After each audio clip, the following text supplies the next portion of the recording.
up, everybody? Welcome to the Arizona Youth Alive podcast. This is episode number 7. Can you believe it? Perfect number 7. Come on, somebody. Anyway, I'm so excited that you would come join us on this podcast. If you've never watched before, what we do is the first and third Wednesday of every month, we put out new content, 20 minutes of content, so that you can watch it while you're driving, or what? Actually, don't watch it while you're driving. I don't know why I said that. So you can have it with you, and it's shareable. So one thing that would be super great if you would do for me, if you would go hit that subscribe button. A lot of you have already, and so that means a lot to me. Give us a like, comment if this is helpful or not, and it'd be really great if you would share it with other people, because we want to get as much content out to as many people as we possibly can. So if you'd ever be willing to share this video, any of these videos, that would mean so much to me. And it's a privilege to be able to serve in this way. So if you would do that, that'd be awesome. As well, follow us on Instagram, AZ Youth Alive on Instagram. If you haven't done that yet, then just do it. Why not? You know what I mean? Because we'd be friends. We'd stay in touch. So that'd be great if you would do that. Also, I wanted to let you know about something. We are doing our very first Youth Alive one day. And what this is, the idea of it is we want to help youth pastors and students reach their campus. This one-day event is for everybody. It's not just for the people leading campus clubs. It's for everybody. I believe that if you're a youth leader or you're a student, the campus is your mission field, and we want to empower you to reach the campus. So it's going to be August 24th at Harvest Church, $25, super cheap. And Josh Wellborn, our National Youth our National Youth Director is going to be with us, so don't miss it. It's going to be great, all right? I would love to have you there. Anyway, what we want to do now is I want to talk to you about leading with a big spirit. Leading with a big spirit. I'm all about leadership. I love leadership, and that's why we do this podcast. I believe that leadership is all about influence, right? So the goal of this podcast is we want to help you become a better influencer. Why? Because if we are influencing better, we're leading better. And I've had many people pour into me, and as much as I can pour out to others is what I want to do. And so we want to help you become a better influencer and lead better. So today we're going to talk about leading with a big spirit. Leading with a big spirit. I believe that if you're following Jesus in a life-giving relationship with our Creator God, then what should be inside of us is a big spirit, not a small-minded spirit, not a small spirit, not a closed-off spirit where we just think the best days are behind us. We think the worst is ahead of us. You know what I mean? If you ever met anybody like that, they're just cynical, they're negative, they never are excited about what the future is holding for them. I think that if you're walking in a life-giving relationship with Jesus, Scripture teaches us in John 10:10, the enemy comes to steal, kill, and destroy. But Jesus came that we might have life, and not just have life, but have it in abundance. Meaning that for you and I, as a believer, our best days are ahead of us. As leaders, our best days are ahead of us. Our best days are not behind us. So I want to live my life with a big spirit, forward thinking, believing there's more ahead of me than there is behind me. The best is yet to come. Leading with a big spirit. So I'm going to tell you a story. Start off. I'm going to tell you a story of a couple, right? They're living with a big spirit. Their names are Steve and Crystal. They lived in New York, and they moved out here back in 2018, late 2018. They moved out here, and what they did is they took a church. I don't remember the name of the church before, that was running 10 people for probably a decade, and then it died. The church just ceased. And in September of 2018, Steve and Crystal, they came, and they decided, I don't know why they had this, they felt God is calling them, and they decided they're gonna relaunch this church. They're gonna come into this dead church and bring it back to life. So they renamed the church Restoration Church, and then they started it back up in September. I believe they had 14. I could be wrong. If you guys are watching, I'm sorry if I got your numbers wrong.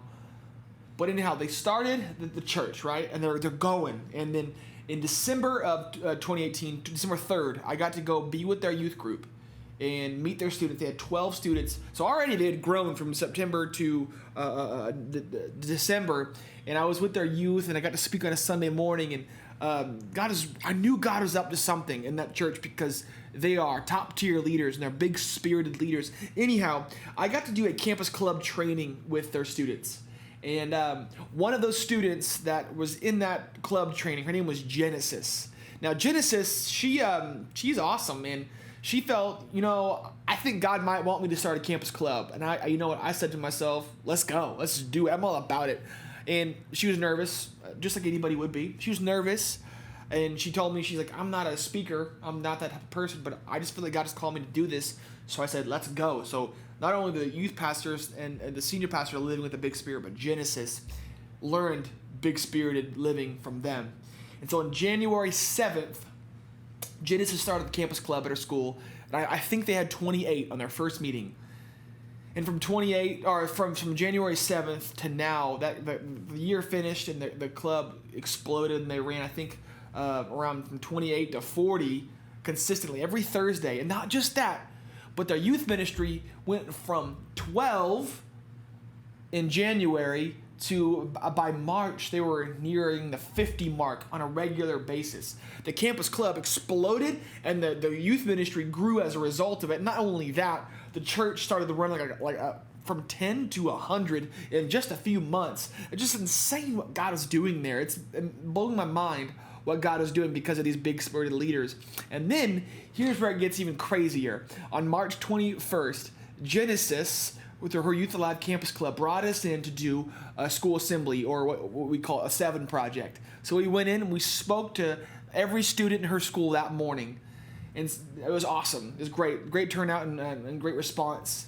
And then Genesis got up on the stage and she invited students back to an evening rally where at that night, at 7 o'clock at night, we got to give students a clear presentation of the gospel. Now, here's where it gets even better, all right? It keeps getting better. 70 students. There was 137 that showed up at that evening event, and 70 students gave their hearts to Jesus that night. How amazing is that? And not only that, Pastor Steve, the lead pastor, he was there, and he met a parent in the parking lot, and he led this parent to Jesus. So 70 plus 1. 137 came back. How awesome is that? It all started from Pastor Steve and Crystal, and then Genesis stepping up and doing something. And a crazy story. They are what I would say, they are leaders. There are 3 individuals that I say live with a big spirit. So what I want to do right now is I want to give you some thoughts. I want to talk with you about 3 thoughts that I have on living with a big spirit. Things that we can take away from their story and apply to their lives. Whether you're leading a campus club or you're a senior pastor, youth pastor, church planter, whatever your area of leadership is, I want to challenge you to apply these 3 thoughts and live with a big spirit in your area, okay? So number 1 would be this, all right? Big-spirited leaders see opportunities where others don't. Let me say that again. A big-spirited leader can see an opportunity where others don't. So let me illustrate this with their story. So Restoration Church started out of a place of literal church death. The church had closed its doors. It was literally dead. So I don't know about you, but what on earth would make somebody want to go to a dead church where they can't get paid? There's nothing there, you know? What called them? What would possess them to do that? I believe this, something in Pastor Steve and Crystal, they saw an opportunity. They saw this might be a problem for somebody else. This might be a really negative situation for somebody else. But they had a vision. I'm called to this. I want to make a difference there. That is where we can make a difference. Small-minded leaders, small-spirited leaders would see all the obstacles, all the problems. A big-spirited leader sees the opportunity. Because big-spirited leaders see opportunities when others don't. If you're in a place right now where you're feeling all of the obstacles, ask God to give you a vision. Ask God to give you insight and where you can see opportunity in a way that you've never seen it before. So big-spirited leaders see opportunity where others don't. Number 2, big-spirited leaders are thermostats and not thermometers. So let me explain. What's a thermometer do? A thermometer tells the temperature, right? A thermostat sets the temperature.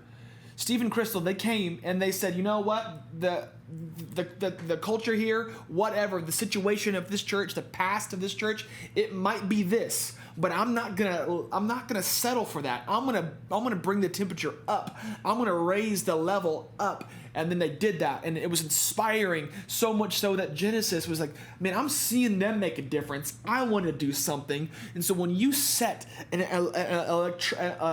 electric, magnetic culture by your big-spirited living, it inspires others to live the same way. So Genesis, she said to me, I don't know if students would come. And I told her, you don't know what you don't know, but I promise you, God will honor your faith. Go into that school, be a thermostat. Don't rise. Don't settle to where they are. Bring them to where you are. Be a thermostat in your school. Be a thermostat where you are. Big-spirited leaders are thermostats. So let me go deeper in this. How do you set a temperature? How do you become a temperature setter? Let's say these 3 things. 3 things within point number 2 is this. Number 1, your attitude. You set a temperature with your attitude. My old pastor always used to tell me, fun is not an activity, but it is an attitude. I would say this, having an effective ministry, having an effective campus club, just making a difference and play heavily on your attitude. What attitude are you bringing to your situation? A great leader, a big-spirited leader can make anything fun. You know what I mean? I can, if I'm in a good mood, you know what I mean? I can make anything fun. Big-spirited leaders can make anything enjoyable. We oftentimes think, well, when I get the lights, the camera, the fog machines, when I have the money or all this stuff, then it will be awesome. Then it will be great. No. It starts with you as the leader saying, I'm going to treat this like it's the best thing there ever once was. My attitude, I'm going to set the temperature high. My attitude of expectation, like God is going to be here. This attitude of this is the best place to be. I'd rather be nowhere else. Your attitude sets the temperature. Number 2, your language sets the temperature.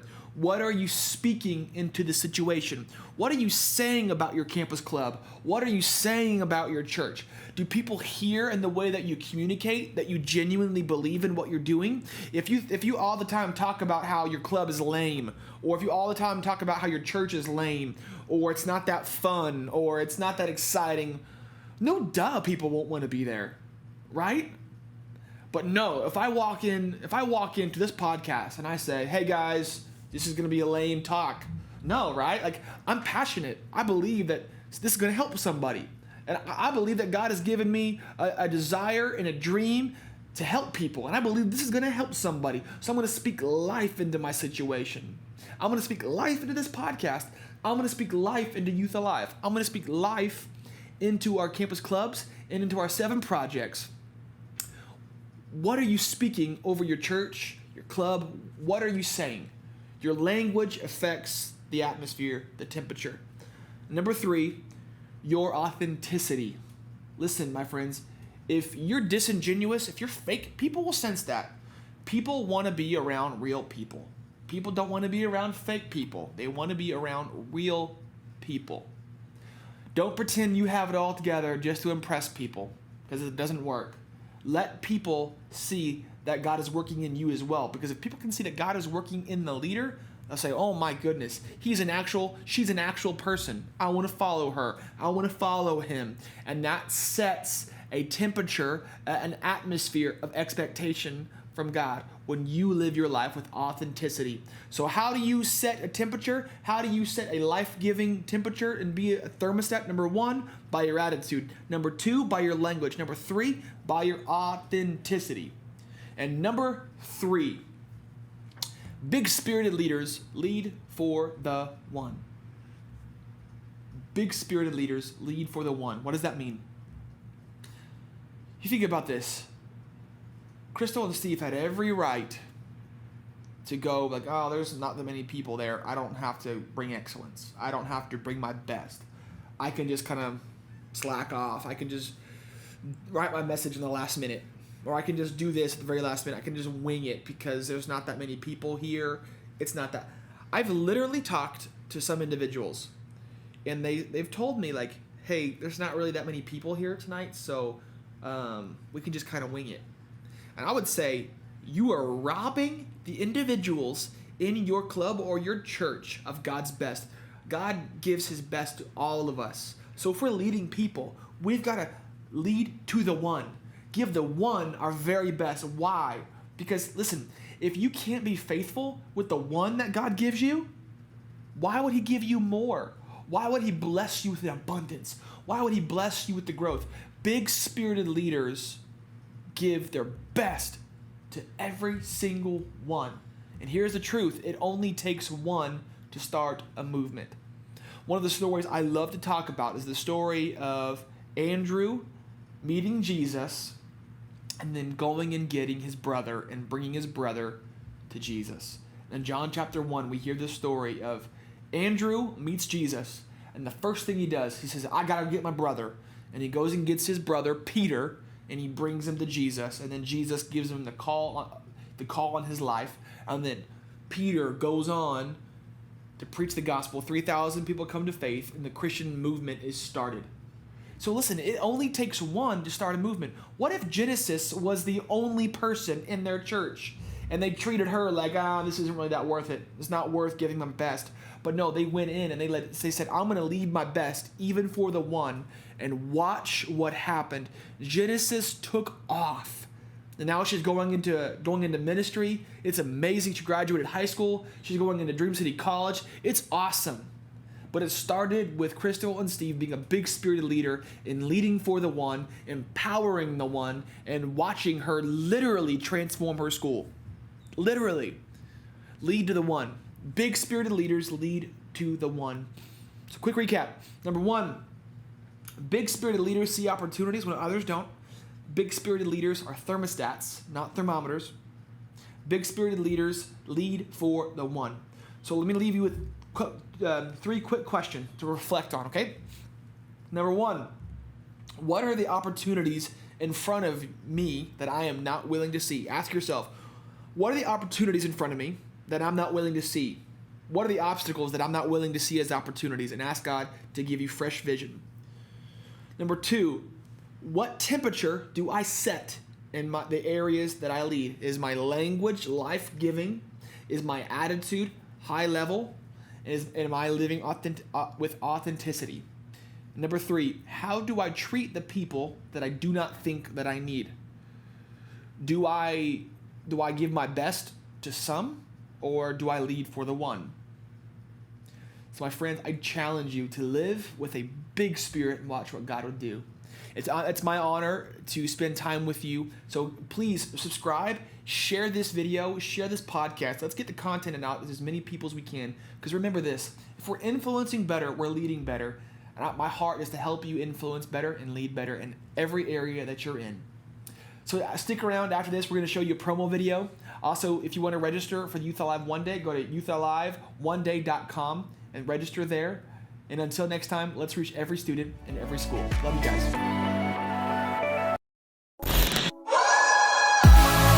Say, Jesus, the answer is yes before you even ask the question.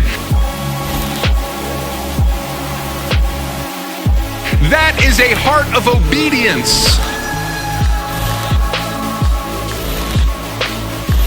That is a heart of willingness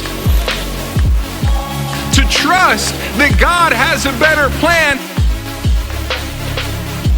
than anything you can ask or imagine.